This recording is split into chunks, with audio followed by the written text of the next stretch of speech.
Hello friends, welcome back to the my new video guys and my YouTube channel guys. Today friends we are going to talk about guys how can we enable eyes protection mode setting in our Tecno phone device. Friends, you want to enable your phone eyes protection mode setting. So friends, how can you enable it today friends? I will show you. I will tell you in this video guys. So before starting video friends, first of all go and subscribe the channel guys. Click the bell icon and like the video. So friends, now let's see how can we enable eyes protection mode setting guys. So friends, we will on our phone setting.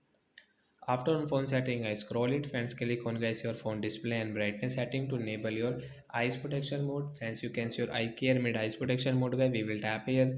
Friends, you can see your eye care turns your screen amber guys. This makes it easier to look at your screen or read in dim light and may help you fall asleep more easily. So we will enable from here. So friends, you can enable your eyes protection mode setting. After enable guys, you can see guys the schedule option. Friends, you want to set guys your the schedule time, so when you can set from here guys. So we will not schedule guys, we will enable it direct. Friends, you can decrease and increase your eyes protection mode brightness guys after enable it. So friends, after enable guys, screen color will change.